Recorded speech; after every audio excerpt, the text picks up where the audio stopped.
Olá, estamos começando mais um programa Oficinas de Gestão, Oportunidade de Desenvolvimento, executado pelo Departamento de Ciências da Administração do Centro Socioeconômico da Universidade Federal de Santa Catarina. Uma oportunidade para os estudantes de graduação e pós-graduação em Administração Pública de mais de 60 instituições de educação superior participantes do Programa Nacional de Formação em Administração Pública, o PENAP, no âmbito do Sistema Universidade Aberta do Brasil, o UAB, de ampliarem, acrescentarem conhecimentos sobre diferentes temas, utilizando-os como atividade complementar à sua formação, aos seus cursos de graduação e pós-graduação. Este programa faz parte de um segundo ciclo de palestras do programa Oficinas de Gestão. E o tema sobre o qual nós vamos conversar hoje é software e propriedade intelectual na gestão pública. Para isso, está aqui ao meu lado o nosso convidado, o professor Cláudio Eduardo Regis de Figueiredo e Silva, doutor, mestre e bacharel em Direito pela Universidade Federal de Santa Catarina.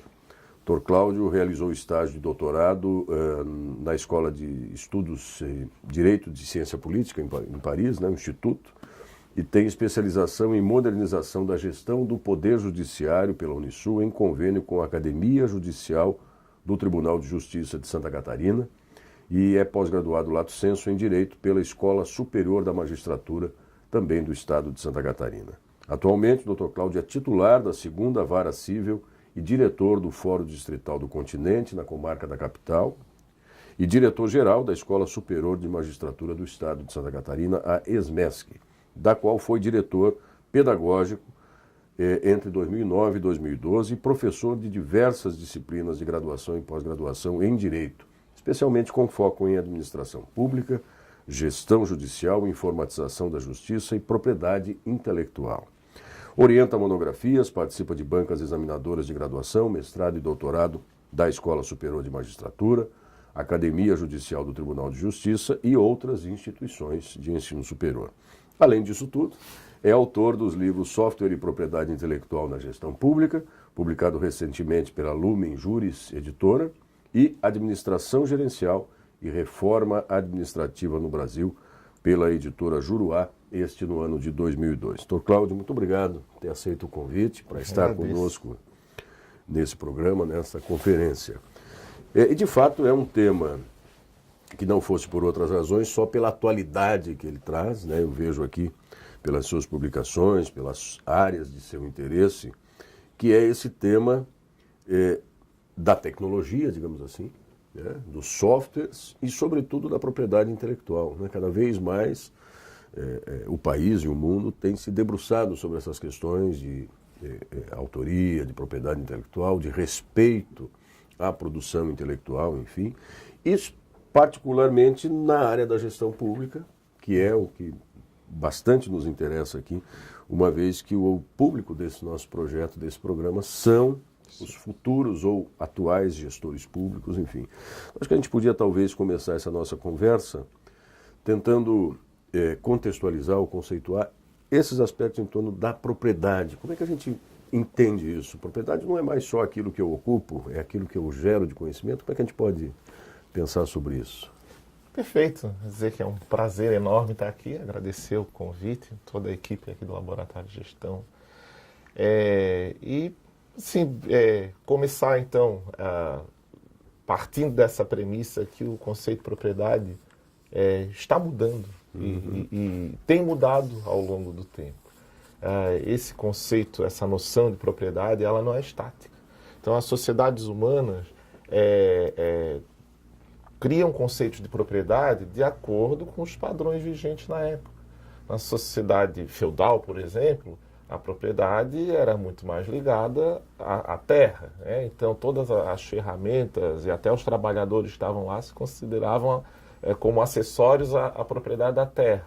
Com a Revolução Industrial, a propriedade passa a estar muito mais ligada à detenção dos meios de produção. E o mundo, com essa transformação impressionante que foi produzida com a Revolução Informacional, então com amplo acesso aos meios de comunicação, especialmente com as facilidades criadas pela internet e pelas novas tecnologias de informação, está vendo agora uma nova mudança nesse conceito de propriedade. Então, esse o ponto de partida aí, desse trabalho, né, que eu apresento no meu livro. Agora, o que isso tem a ver, por exemplo, com os aspectos econômicos, né? Quer dizer, as repercussões que esse conceito de propriedade não mais estático, em constante transformação, como é que isso repercute do ponto de vista da economia? A economia já constatou isso há muito mais tempo. O direito, via de regra, ele vem a reboque da sociedade. Né? As transformações no direito acontecem mais lentamente do que a dinâmica da sociedade. A economia é muito mais veloz e já constatou isso há mais tempo. Ao longo do século XX, vamos dizer, desde o final do século XIX, a economia estava muito ligada a bens materiais. Matérias-primas, meios de produção, os países que produziam recursos naturais, né, tinham sua economia fortalecida com isso. As empresas eram grandes detentoras de prédios, de bens materiais. É claro que isso ainda é verdade, né? Assim, matérias-primas ainda são uma grande riqueza. Grandes instalações físicas constituem ativos importantes para as empresas. Mas hoje, as empresas mais valorizadas não são aquelas que têm maior patrimônio. São aquelas que criam mais. As criações imateriais,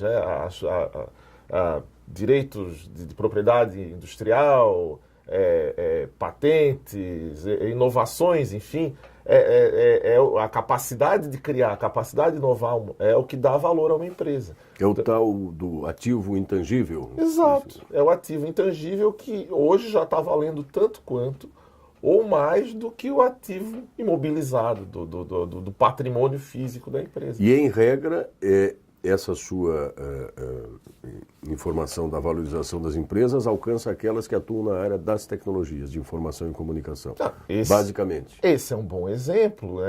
Grandes empresas de tecnologia de informação trabalham com sedes alugadas, com pessoal terceirizado, mas não fica só na tecnologia da informação. Empresas na área de esportes, por exemplo, terceirizam toda a sua produção.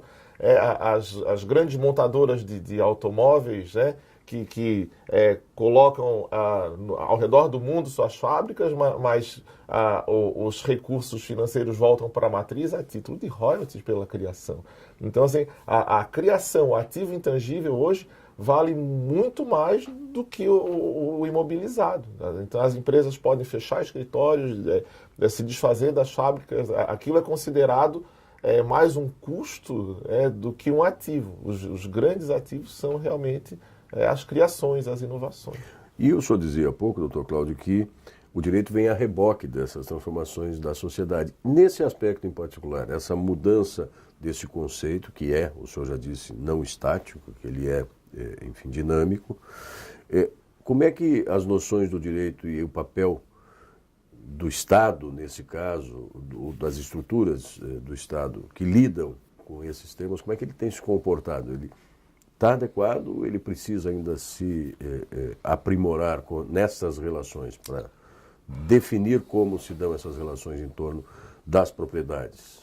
Então, com relação ao direito privado, né, a atividade empresarial, apesar de toda essa dinâmica, existe hoje uma regulação, sim, e que inclusive vem de ordem internacional, que começou com as convenções de Paris e de Berna, enfim, que trazem toda essa regulamentação para o comércio internacional e que são adotados no Brasil como signatário dessas convenções que ele é. Então a gente tem atualmente uma legislação até moderna, que é uma legislação, sua maior parte, dos anos 90 para cá. Tanto em direito autoral, como propriedade industrial, com proteção de software, de cultivares, de circuitos integrados e por aí afora.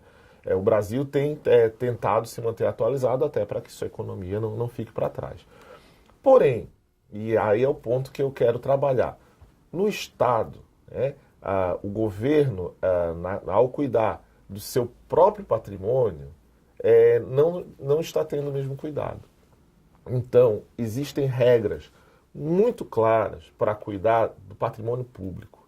O direito público, o direito administrativo, é rico de regulamentações para tratar dessa cadeira, daquela câmera, daquele computador, da frota pública, dos prédios públicos, mas muito pouco tem se produzido acerca das criações feitas dentro da administração ou por encomenda da administração, a pedido da administração, ainda que sejam por particulares ou por pesquisadores, como nessa universidade, por exemplo. E o que é que falta para o Estado avançar nesse sentido? Porque, diferente de uma empresa privada, né, que protege o seu patrimônio, mesmo esse patrimônio intangível, essa propriedade ou esse capital intangível, protege porque aquilo é o que movimenta a lógica empresarial. Você tem que garantir menos custos, com maior rendimento, enfim. Mas o Estado, o principal produto do Estado é esse bem público. É o serviço que ele presta. Será que o Estado precisa aprender, então, como preservar este outro patrimônio dele? Ou ele, o que falta? Qual é o passo que falta adiante? Então, a falta de proteção, o principal problema é justamente que ela permite apropriações indevidas. Existe uma cultura muito errada no brasileiro, que aquilo que é público não é de ninguém. Não é de ninguém. Ou é de todos. Então tem que haver essa conscientização, se é de todos, se é fruto de um investimento público, se foi produzido com recursos públicos, às custas do contribuinte, e isso tem que ser gerido de forma econômica, tem que ser administrado de maneira racional. E essa falta de cuidado, essa falta de proteção, ela permite apropriações indevidas, desperdício, o que é mais grave, mau uso do dinheiro público. Então eu tenho essa convicção, e a gente vê, por exemplo, lá fora, de que poderia haver muita economia de recursos humanos e materiais destinados à pesquisa se houvesse uma coordenação melhor desses recursos, desses projetos. Por exemplo, um banco de dados administrado em prol da administração. Então você tem bancos de dados municipais, estaduais e federais que não se cruzam. Você tem softwares diferentes nas diferentes esferas do governo, ou mesmo nas diferentes secretarias de uma mesma administração, ou mesmo em prédios diferentes de uma mesma universidade que não se comunicam entre si. Então, isso é uma má gestão. Então, eu precisaria, antes de tudo, para início de conversa, uma melhor gestão desse patrimônio intangível, desses recursos imateriais que muitas vezes são desperdiçados. A gente está falando em criações, em know-how, falando em espaços públicos mesmo, falando em certificações de origem, em marcas públicas que são notórias e que acabam sendo mal administradas. Acervos públicos enormes de Biblioteca Nacional, museus públicos, a produção que é feita em teatros públicos, ou todos os recursos de aulas, ensino à distância, palestras. Então, como aproveitar melhor para que isso não se perca, isso não seja desperdiçado e que isso não seja apropriado indevidamente por alguém? Não estou falando aqui em se mercantilizar o patrimônio público, mas que seja dado um tratamento racional, econômico, que não haja desperdício. Vou dar um exemplo para você. No Poder Judiciário, houve uma época que haviam projetos para gravação de audiências com áudio e vídeo.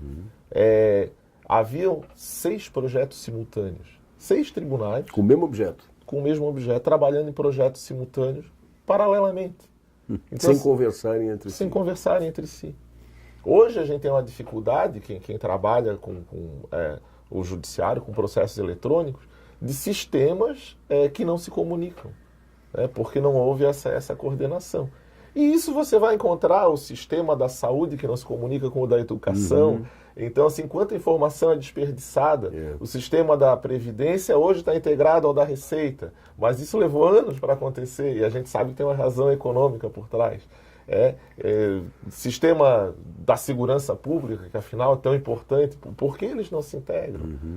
E quanto dinheiro é investido no software, né, destinado para gerir e fazer funcionar a administração pública. Agora, professor Cláudio, essas razões ou essas causas, ou a origem, talvez, daquilo que o senhor identifica como falta de diálogo entre sistemas, de sobreposição de projetos, as causas são tecnológicas, elas são de ordem regulatória, ou seja, de normatização, ou elas têm uma raiz numa cultura de gestão ainda muito conservadora e pouco ousada? Como é que a gente pode tentar buscar a origem disso? Sim, são várias ordens de causas. A primeira delas, e essa talvez seja a mais difícil de se superar, é a nossa forma federativa. Entende? A estrutura do Estado. A estrutura onde a União, os estados e os municípios não conseguem dialogar entre si. E não existe um governo central que possa dar essas diretrizes. Existe muita dificuldade para isso. Diferente da França, onde eu fiz a minha pesquisa, onde lá o Estado é unitário e uma ordem do primeiro-ministro repercute em todos os ministérios e em todas as administrações locais. Então essa é uma dificuldade maior, que eles lá superaram também com uma agência pública. Na França foi criada em 2007 uma agência apenas para gerir o patrimônio imaterial do Estado, e que já vem dando muitos bons resultados. A gente também pode falar sobre isso. Mas um bom marco regulatório poderia facilitar isso. Então, esse é o segundo ponto. A Lei 8.666, que é a Lei de Licitações e Contratos Administrativos, é de 1993. E ela está bastante defasada nesse campo. Particularmente com relação às novas tecnologias. Né? Exatamente. Então, tem apenas um único dispositivo no artigo 111, parágrafo único, que diz que todos os direitos contratados via contrato administrativo, todos os direitos imateriais devem obrigatoriamente ser cedidos à administração pública. Isso cria uma dificuldade adicional, se fosse ser interpretado esse dispositivo ao pé da letra, porque uma escola que vai comprar um livro para ser usado, um livro didático, um livro de literatura para ser usado no ensino médio ou fundamental, não vai querer que esse autor ceda todos os direitos a quem ao governo que está vendendo. Um programa de computador de uma grande empresa internacional que vai ser comprado para ser utilizado na administração pública, aquela grande empresa não vai ceder todos os direitos. Então, assim, a lei de licitações ela não permite nenhum nuance para isso. Os tribunais de contas já caminharam nesse sentido, especialmente o TCU, dizendo que a lei de licitações é anterior à lei de direito autoral e à lei de software, então que o direito autoral é protegido no Brasil, que mesmo a obra feita por encomenda, ela continua a pertencer ao autor. Mas, mesmo assim, isso não permite esse compartilhamento de custos e de benefícios. As procuradorias nas universidades, por exemplo, têm muita dificuldade em avaliar os contratos onde as empresas vêm contratar os serviços da universidade para desenvolver melhorias. Por que uma parte desse lucro, desse benefício, não pode ficar em favor da universidade, do núcleo de pesquisa. Ainda é um conflito entre como, vamos dizer assim, o mundo do trabalho, o mercado entende a questão da proteção aos seus direitos e da propriedade intelectual e como a gestão pública entende? Ainda há um certo conflito? Exatamente. Então esse seria o terceiro fator, que é cultural. A gente tem no campo da universidade a lei da inovação, que é uma lei de 2004, ou seja, já tem aí... Mais de uma década. Uma década, e poucos resultados assim diante daquilo que se esperava. A lei de inovação permite até 30% para o pesquisador, 30% para a universidade, para a instituição e 30% para a empresa. Uma distribuição equitativa e que isso poderia ser contratado. Eu não vejo por que cercear essa liberdade de contratar como se faz no mundo todo. Nos Estados Unidos, a parceria entre empresa e universidade funciona muito bem, tem resultados aí notórios, né? No Brasil, a gente ainda tem muita dificuldade em caminhar nesse sentido, talvez por esse fator cultural. Mas, como eu ia dizendo, no marco regulatório, apenas as instituições de ensino e pesquisa científica e tecnológica são contempladas pela lei da inovação. Todo o restante do setor público, todo o restante da administração pública fica de fora. E a gente tem aí União, estados, municípios produzindo, encomendando, comprando criações, sem que haja uma lei, uma regulamentação, ou sequer uma diretriz dos tribunais de contas para como seja dado o tratamento adequado a essas criações. E isso, como eu dizia, permite desperdício, mau uso e o pior, apropriações indevidas.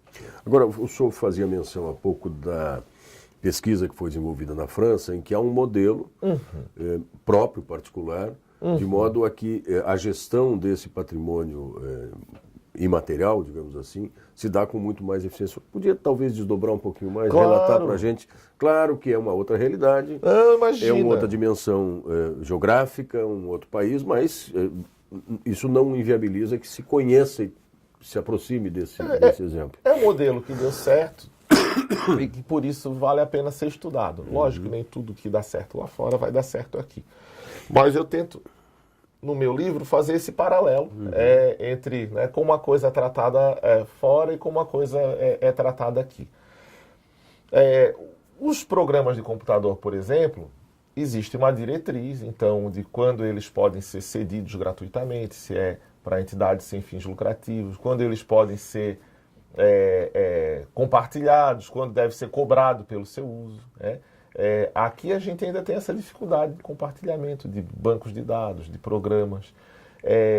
O primeiro-ministro da França, o ministro da Economia, ditaram uma diretriz, uma circular, em 2007, para que fosse feito o levantamento de todas esses ativos intangíveis, e que isso, em primeiro momento, superava a casa de 1 bilhão de euros. Existem marcas notórias, por exemplo, Louvre, o museu mais famoso do mundo, que agora está para ser aberta uma filial, um Louvre em Abu Dhabi, está para ser inaugurado agora em dezembro de 2015. Sob os auspícios do governo francês. Sob os auspícios do governo. Estão levando privatizar o Louvre, não. Não, estão levando a cultura francesa para o Oriente, compartilhando acervos e palestras e programações culturais. A Universidade Sorbonne também, desde 2006, tem uma sede também nos Emirados Árabes, em Abu Dhabi, onde uma parcela das matrículas reverte em favor da matriz original. Não estou falando em mercantilização. Nos Estados Unidos, por exemplo, existe toda uma cultura de venda dos espaços públicos. Lá, por exemplo, foi licitado o fornecimento de sucos e água e bebidas às escolas públicas. Então, assim, tem uma determinada marca de suco, que fornece aos estudantes. A merenda, digamos É, assim. não, a bebida. A bebida. E em troca disso tem anúncio nas escolas. Ou eles vendem o nome de metrôs, nome de estádios, está chegando no Brasil agora, né? Então os estádios têm o nome... Arena tal, Arena, tal. exatamente. Isso. Os estádios têm os nomes daqueles que ajudaram a financiar aquela obra. Eles vendem em Nova York, tem uma estação de metrô que tem o nome de um banco. Não é isso que eu estou me referindo. Mas outro exemplo interessante na França, existem espaços públicos que são notórios.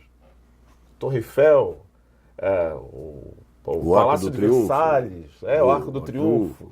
Então, hoje, o uso da imagem e do espaço desses monumentos nacionais é tarifado. Então, eles têm uma tabela para cinema, televisão, documentário, comerciais. Quer dizer, um cidadão quer fazer um filme, o Woody Allen gosta de filmar em Paris, vai filmar em Paris, não tem problema. Mas tudo Cada vez que o senhor utilizar um espaço público... é pago por segundo na tela. Mesmo a alocação, digamos, aqui é um espaço público.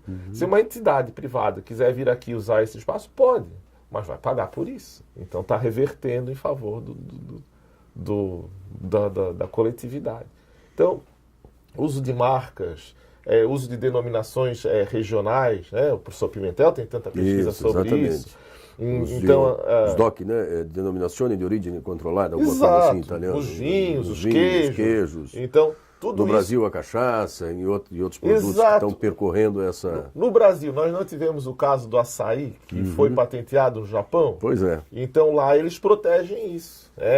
No Brasil, a gente fica fazendo lei para proteger a cachaça, ou o chimarrão, ou as frutas nacionais. E veja que nossa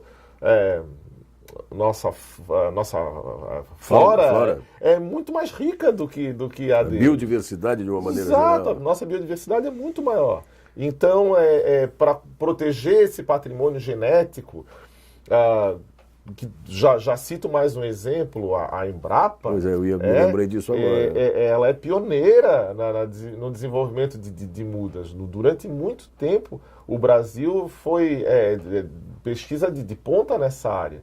Depois que os Estados Unidos passaram a incentivar a produção de álcool, hoje as principais patentes, as mais atuais, já estão nas mãos dos vários cultivares de empresas americanas. Os principais cultivares, os mais atualizados, já estão lá com o DuPont, com as grandes multinacionais. Porque nós não tivemos a percepção de ter feito isso. Quer ver outro exemplo? O Brasil... durante muitos anos, era autossuficiente em insulina. Insulina é essencial, né, para aquela parte da população que sofre de diabetes e precisa desse medicamento para viver. Quando foi vendido, o Laboratório Central de Medicamentos foi leiloado, ainda nos anos 90, a patente da insulina produzida no Brasil foi junto. Vendido. Assim, podia vender o laboratório, podia vender as instalações, mas por que vender a patente? Hoje a gente tem que pagar pela insulina que é importada, quando a gente tinha a patente brasileira. Então, assim, a gestão do patrimônio material, que foi junto com as instalações do Laboratório Central. O patrimônio físico, o tangível levou o intangível. Exato. Então, da mesma forma, são vários exemplos que eu procuro trazer, desde publicações onde houve plágio, apropriação indevida, porque eram documentos públicos, até tem um caso muito célebre, que é o da urna eletrônica, que também é uma criação nossa, genuinamente brasileira, e que por causa de disputa acerca dessa titularidade, a gente não pode exportar essa tecnologia. Então, existe toda... são vários exemplos que eu procuro dar, onde a insegurança jurídica prejudica a economia e todos os negócios que poderiam advir dessas criações porque foram feitas relacionando ao Estado. Então, não digo que a gente vá cobrar do Brasil, mas por que não vender isso em outros países? Por que não reverter uma parte disso em proveito da sociedade. Agora, talvez eu faça uma pergunta aqui, uma formulação que não faça nenhum sentido, mas haja talvez uma confusão de temas, conceitos ou aspectos. Mas isso talvez não estaria, não vou nem dizer na contramão, mas criando um relativo paradoxo com um conceito e um princípio da gestão pública muito trabalhado recentemente, que é o de transparência total. Vamos liberar todas as informações, vamos liberar tudo. Não tem nada a ver. Uma coisa é a transparência dos atos do Estado e a outra coisa é aquilo que ele tem como propriedade intelectual. Mas é claro, eu não vejo nada conflitante. Pelo contrário, a transparência só favorece os atos da administração. Acho também que os modelos de licenças daria outra conversa, vamos dizer assim, uma outra manhã inteirinha para a gente discutir quais os melhores modelos. Na verdade, não há um modelo único e teria que ver o melhor modelo para cada tipo de negócio, para cada programa, para cada obra de criação, devem mas eu não vejo como questionar que alguns devem ser abertos, ou outros não devem, alguns devem ser protegidos, mas a questão é que não há nenhuma gestão, nenhuma preocupação da administração em gerir essa riqueza que é tão grande. Então, hoje a gente tem um patrimônio enorme no Brasil, em termos de criações, de marcas, de cultivares, seja patrimônio cultural, artístico, genético, e que é um patrimônio imaterial que cada vez tem maior valor e ainda não existe a preocupação em dar segurança para as pessoas que estão trabalhando com isso, porque tem muita gente trabalhando com isso. Não existe nenhuma preocupação maior em dar um tratamento racional e econômico para isso, né? São N exemplos de desperdício, onde isso poderia... Retrabalho, de sobreposição de projetos, Exato. Enfim. Que isso deveria ser melhorado. Bom, eu estou aqui conversando com o professor Cláudio Eduardo Regis de Figueiredo e Silva, juiz, doutor em Direito, sobre esse tema do software e a propriedade intelectual na gestão pública, que foi parte do trabalho que ele desenvolveu no seu doutoramento, né, e numa pesquisa desenvolvida na França, cujos exemplos ele já nos trouxe aqui, e obviamente se houvesse muito mais tempo poderíamos aprofundar. Mas antes de a gente encaminhar o final dessa nossa conversa, a partir dessa sua pesquisa e dessa relativa comparação que a gente pode fazer entre a realidade, por exemplo, da França, como o Estado tem feito para gerir esse patrimônio intangível, essas propriedades intelectuais do Estado, e com o Brasil, o que mais a gente podia talvez sintetizar com relação a para onde poderemos dirigir as nossas ações nesse sentido, doutor Cláudio? Olha, capacitação de pessoas é urgente. Nós precisamos ter operadores, administradores, gestores, juristas, agentes do Estado, capazes de interpretar, redigir esses contratos e dar o melhor tratamento econômico, para toda essa matéria. A gente precisa, sem dúvida nenhuma, compartilhar mais as informações. Eu frequento muito reuniões em Brasília entre tribunais e eles dizem que durante muito tempo existiu uma política de ilhas. Ainda dizem mais, ilhas cercadas de tubarões, onde cada órgão que cria uma solução, tem aquilo como seu, e não compartilha, e tem medo que os outros fiquem sabendo, trata aquilo como secreto. E a ideia é justamente que isso se torne, venha a público e beneficie o maior número de pessoas possível. Eu não estou aqui absolutamente querendo impedir que as melhorias cheguem ao alcance de todos, mas que isso venha favorecer o maior número de pessoas possível. Então, uma cultura de compartilhamento, sem dúvida, favoreceria. E, sem dúvida, eu até faço uma proposta de atualização da legislação. Isso tem que ser revisto urgentemente. Pelo menos aquele dispositivo lá da Lei de Licitações e Contratos. Isso tem que ser atualizado porque está muito defasado. Se vão aí mais de 20 anos, E a gente precisa poder dar esse tratamento econômico para esses ativos intangíveis do Estado, que fazem parte do patrimônio público, são de todos, né? E hoje está tão negligenciado. Muito bem, assim a gente encaminha o encerramento dessa nossa conversa, que obviamente demandaria um outro espaço muito maior de tempo para aprofundar. Eu quero agradecer mais uma vez ao professor Cláudio Eduardo Reis de Figueiredo e Silva, que é doutor, mestre e bacharel em Direito aqui pela Universidade Federal de Santa Catarina, e só para referir aos alunos, autor dos livros Software e Propriedade Intelectual na Gestão Pública, que é fruto do seu doutoramento, é isso? Editora Lumen Juris. Lumen Juris, e Administração Gerencial e Reforma Administrativa do Brasil, que é um outro aspecto, obviamente, mas também esse pela editora Juruá, de 2002. Professor Cláudio, para encerrar, a gente sempre pede aos nossos convidados que falem direto com os estudantes, estão lá fazendo a pós-graduação ou a graduação em administração pública, são agentes do Estado, estão, obviamente, se capacitando. Qual é a dica que o senhor daria para eles, que daqui a pouco vão estar, talvez, perseguindo essa gestão racional desse patrimônio do Estado? Olha, para quem está estudando agora, eu costumo dizer que o momento é muito rico. A gente hoje tem milhares de novos problemas surgindo a todo instante, com essa dinâmica da sociedade se transformando muito rapidamente, e cada vez mais nós precisamos de pessoas capazes, bem preparadas, com vontade de trabalhar. Precisamos com bons valores, né, para buscar essas soluções que o Brasil, que a sociedade está precisando. Então, aproveitem esse momento, tem muitas oportunidades por aí, e estejam aptos para isso, porque essa mudança cultural, né, essa mudança de gestão, essa mudança de regulação, precisa do trabalho de estudiosos e de cientistas, e ninguém vai fazer isso se não formos nós. Muito obrigado mais uma vez, doutor Cláudio. Obrigado a vocês por terem acompanhado mais esse programa. E fique acompanhando no ambiente virtual, no portal do programa Oficinas de Gestão, a programação das nossas próximas conversas. Obrigado, professor. Muito obrigado. Até a próxima.